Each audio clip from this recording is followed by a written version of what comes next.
बच्चों, welcome to my channel only accountancy. बच्चों, आपने मेरा पीछे वाला वीडियो देखा, उसमें हमने बेसिक टर्म्स ऑफ अकाउंटेंसी की 2-3 टर्म्स हमने डिस्कस की थी। एक तो बिजनेस ट्रांजेक्शन्स थी हमारी, एक बिजनेस था, टाइप्स ऑफ ट्रांजेक्शन्स थे, नॉन करंट एसेट्स और करंट एसेट्स। तो आज हम उसी टॉपिक को आगे बढ़ाएंगे। नाम है इसका business basic terms of accountancy part 2। इसके अंदर आज हम कुछ और टर्म्स डिस्कस करेंगे। बच्चों, पहले टर्म हम डिस्कस करते हैं कैपिटल।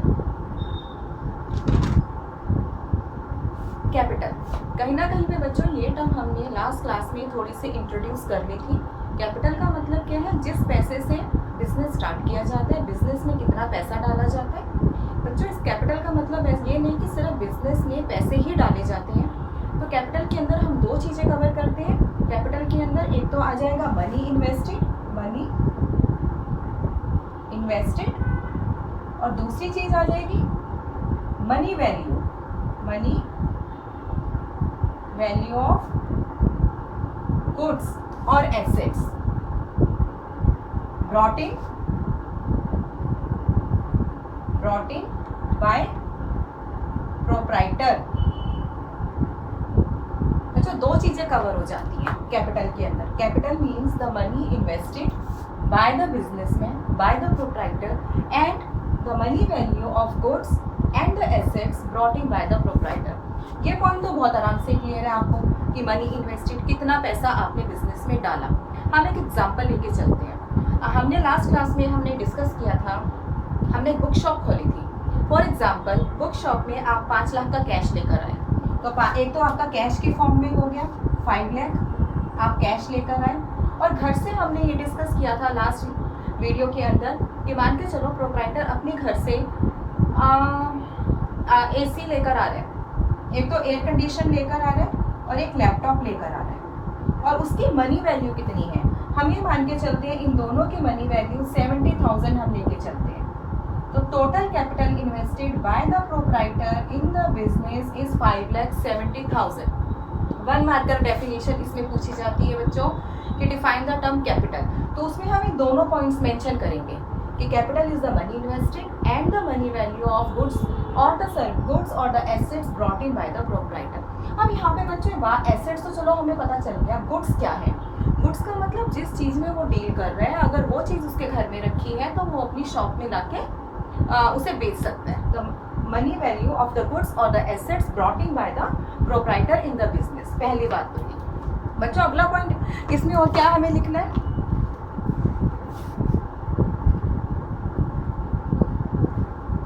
कैपिटल के अंदर पहली बात ये हो गई। उसके बाद ये है, जैसे जैसे बिजनेस में हम फर्दर इन्वेस्टमेंट करते चले जाते हैं during the period of time, हमारी बिजनेस की जो कैपिटल है वो बढ़ती चली जाती है। जैसे अगर हमने बिजनेस में प्रॉफिट अर्न किए, प्रॉफिट से भी हमारी कैपिटल इंक्रीज हो जाती है। तो capital increase by earning the profit, capital increase by earning the income. अच्छा, अब बात यह आती है कि अगर मान के चलो कोई बिजनेसमैन, कोई प्रोप्राइटर अपने पर्सनल यूज़ के लिए दुकान से कुछ सामान उठा के ले जाते हैं पर्सनल यूज़ के लिए, तो उस चीज़ से उसकी कैपिटल कम हो जाती है। तो capital reduced, capital decreased by the amount और a goods taken for his personal use. तो कैपिटल आपकी कम हो जाती है। तो इस चीज़ को हम यहाँ पे बोलते हैं अकाउंट्स के अंदर ड्राइंग्स। क्या बोलते हैं हम? ड्राइंग्स। तो कैपिटल इंक्रीज्ड, 2 पॉइंट आ गए हमारे। किस चीज़ से इंक्रीज होती है हमारी capital? With the amount of profits और any type of income earned. और ऐसे ही कैपिटल रिड्यूस्ड, कैपिटल डिक्रीज्ड। किस चीज़ से कैपिटल हमारी डिक्रीज होती है? अगर हमने बिजनेस में लॉसेज इंकर किए हैं या हमारे एक्सपेंसेस हमने इंकर किए हैं, तो उस चीज़ से भी हमारी कैपिटल रिड्यूस हो जाती है। और हमने अगर ड्राइंग्स करी है तो उससे भी हमारी कैपिटल रिड्यूस हो जाती है। अगली बात हम बात करते हैं, कैपिटल क्या है? Capital is a liability. Capital is a liability of a business. Business की ये लायबिलिटी है टुवर्ड्स प्रोप्राइटर मैंने लास्ट लेक्चर में आपको बताया था कि हमने जो कुछ भी समझना है, किसी भी बिजनेस की ट्रांजैक्शन को अगर हमें अंडरस्टैंड करना है तो वो हम बिजनेस के पॉइंट ऑफ व्यू से समझेंगे। बिजनेस के पॉइंट ऑफ व्यू से प्रोप्राइटर ने जो पैसा डाला, it becomes the liability. Business is liable to repay that money to the proprietor. वो डिपेंड करता है कितने टाइम पीरियड के अंदर। टाइम पीरियड का यहाँ पे कुछ भी डिफाइन नहीं किया गया, simply it is the liability of a business towards the proprietor. तो कैपिटल को हम नेट वर्थ भी कहते हैं। कभी कभी ये वाला टर्म आपकी फिल इन द ब्लैंक्स में आ जाती है कि कैपिटल का दूसरा नाम क्या है, it is the net worth of a business. अब यहाँ पे बच्चों एक ये नई टर्म निकल कर आ गई है हमारी, ये वाली ड्राइंग्स। अब ड्राइंग्स क्या होती है?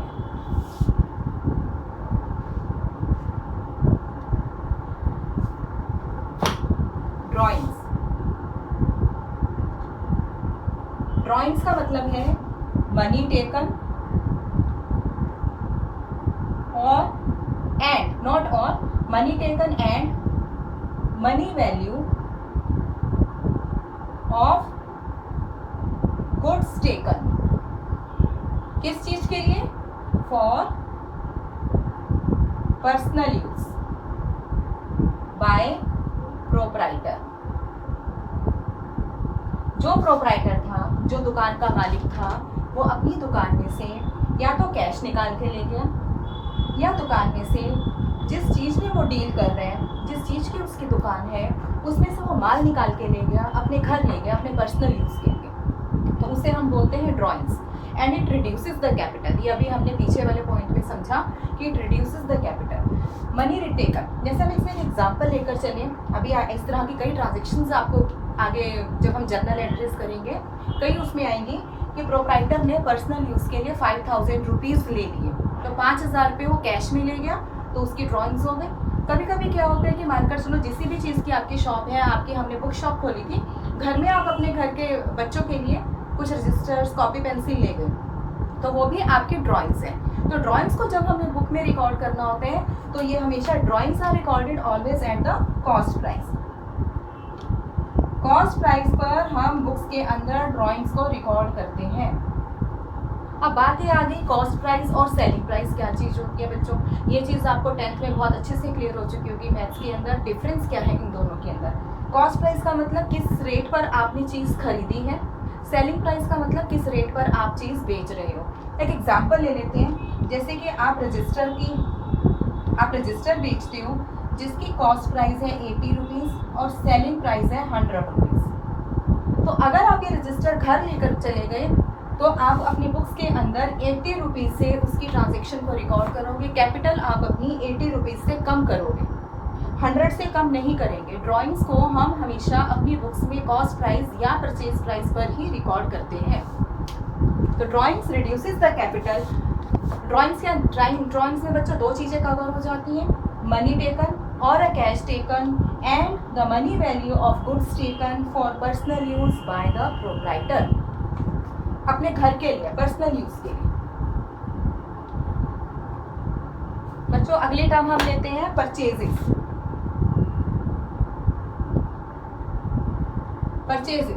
हमने जो लास्ट क्लास में हमने पढ़ा था कि हमने एक बुक शॉप खोली थी, बुक शॉप के अंदर उसकी गुड्स क्या थी, उसने किस चीज़ का माल भरा था। उसने अपनी बुक शॉप के अंदर books, registers, copy, pencil, stationery, so many things उसने अपनी बुक शॉप के अंदर हमें देखने को मिल जाती है।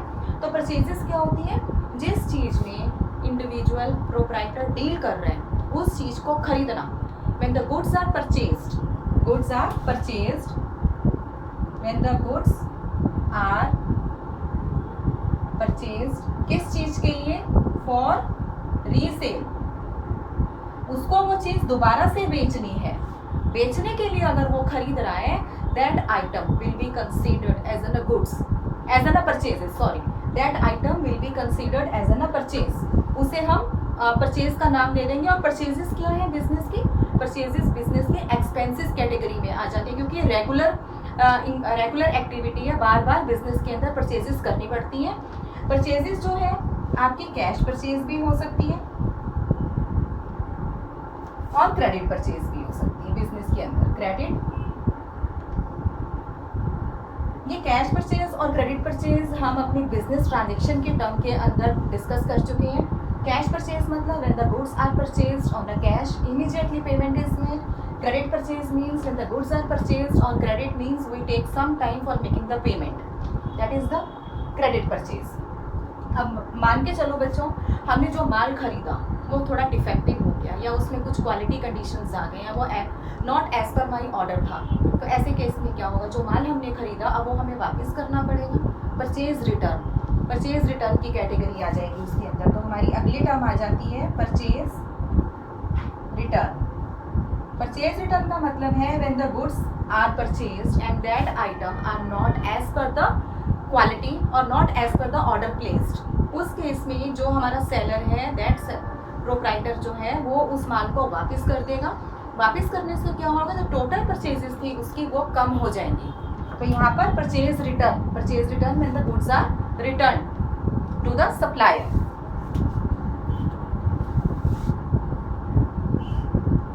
नेक्स्ट बच्चों टर्म आती है हमारी सेल. सेल मीन्स जो अभी हमने माल खरीदा था, हमने जो बुक्स खरीदी थी बुक शॉप के अंदर, अब हम उस बुक्स को बेच रहे हैं. When the goods are purchased for the resale purpose are sold, उसे हम क्या बोलेंगे, उसे हम सेल की टर्म का नाम देंगे. सेल बनते सेल जो है it can be cash sales और it can be credit sales. Same बच्चों, कैश सेल्स के अंदर क्या होता है, cash is received immediately at the time of happening the event. In the credit sale amount is not received immediately but कभी future में हमें पैसा मिलेगा. फ्यूचर का मतलब ऐसा नहीं कि 2 महीने 3 महीने के बाद, हो सकता है नेक्स्ट डे ही हमें पेमेंट मिल जाए. तो जिस दिन ट्रांजेक्शन हुई है, जिस दिन सेल हुई है, उस दिन हम उसको क्रेडिट सेल की टर्म में लिख देंगे अगर हमें पेमेंट नहीं मिली है. ऐसे ही हमारी सेल्स रिटर्न है. सेल्स रिटर्न, हमने जो माल बेचा, जो हमारा कस्टमर था, परचेजर जो था, उसको ये लगा कि माल जो है as per not a specification, कुछ क्वालिटी इश्यूज हैं, तो हमारा कस्टमर हमें माल वापस करके चला जाता है. When the goods are sold to the customer and when the goods are not as per the quality और not as per the specification of the customer, तो customer returns the good to the seller. तो वो हमारा sales return की category में आ जाता है.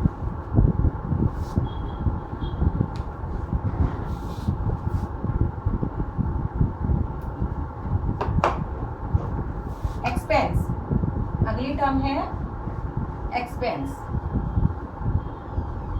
बच्चों एक्सपेंस मतलब खर्चे.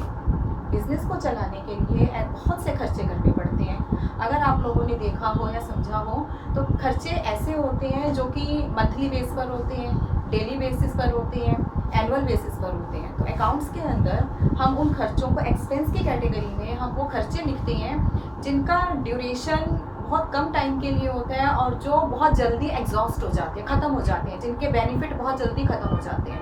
तो एक्सपेंसेस हम करते क्यों हैं, ज़रूरत क्या है खर्चा करने की, क्योंकि एक्सपेंस करने से ही हमें बिजनेस में रेवेन्यू जनरेट होता है. रेवेन्यू मीन्स हमें बिजनेस में सेल होती है, हम इनकम करते हैं. खर्चे करेंगे तो रेवेन्यू होगा, खर्चे नहीं करेंगे तो बिजनेस में रेवेन्यू नहीं होगा. तो एक्सपेंसेस क्या होगा, is the amount which is incurred for generating the revenue, for generating the income. पहली बात, it is incurred for generating revenue. Revenue generate करने के लिए हमें ये खर्चे करने पड़ते हैं. अगर आपको याद हो, हमने जो एग्जाम्पल कोट किया था उसके अंदर हमने कुछ खर्चे लिखे थे. जैसे हमने वेजेस एंड सैलरीज लिखा था, हमने इलेक्ट्रिसिटी बिल लिखा था, कुछ हमने इंश्योरेंस प्रीमियम लिखा था. कि जितने भी खर्चे होते हैं एक पर्टिकुलर मंथ के लिए, उस पर्टिकुलर मंथ और पर्टिकुलर पीरियड के लिए होते हैं. मतलब क्या हुआ, जो भी हमने खर्चा किया है इसका बेनिफिट बहुत जल्दी एग्जॉस्ट हो जाता है with in a same accounting year. या तो मंथली बेस पर होगा या जैसे इंश्योरेंस प्रीमियम है वो एनुअल बेसिस पर होता है, जो हम वेजेस एंड सैलरीज देते हैं वो मंथली बेसिस पर होते हैं. जब तक हम वो खर्चे करते चले जाएंगे हमें वो सर्विस मिलती चली जाएंगी. जब हम खर्चा करना बंद कर देंगे हमें वो सर्विस मिलनी बंद हो जाएगी. तो एक्सपेंसेस क्या है, is the amount incurred for generating the revenue. Second है, it is exhausted. exhausted in a same accounting year. उसका बेनिफिट उसी साल में खत्म हो जाते हैं, वो नेक्स्ट ईयर पे कैरी फॉरवर्ड नहीं होते. तो इसके बच्चों एग्जांपल्स क्या हैं, जैसे अभी हमने पीछे किया था कि जो उसने माल खरीदा, जितनी भी हम माल खरीदते हैं सारी की सब तरह की कॉस्ट ऑफ गुड्स परचेज्ड, सभी परचेजेस जो हैं वो हमारे एक्सपेंसेस हैं। हम रेंट पे करते हैं बिजनेस में, हम इलेक्ट्रिसिटी का बिल पे करते हैं, हम अपने जो लेबर हैं या जो हमारे एम्प्लॉयज़ हैं उन्हें हम वेजेस पे करते हैं, हम उनको सैलरी पे करते हैं। ऐसे बिजनेस में और बहुत से ऐसे खर्चे हैं जो कि मंथली बेसिस पर, क्वार्टरली बेसिस पर या एनुअल बेसिस पे किए जाते हैं, तो वो सारे के सारे खर्चे हमारे एक्सपेंस की कैटेगरी में आ जाते हैं। तो बच्चों आज के लिए इतनी टर्म्स काफ़ी हैं। तो अगर आपको ये वीडियो अच्छा लगा हो तो प्लीज़ आप इस मेरे चैनल को सब्सक्राइब करो और वीडियो को लाइक करो। कोई और अगर डाउट है तो प्लीज़ आप नीचे कमेंट बॉक्स में अपना उसमें प्रॉब्लम लिख के बताओ किस पॉइंट पे आपको डाउट है, तो नेक्स्ट वीडियो में मैं आपका डाउट कवर करूँगी मैं। थैंक यू बच्चों।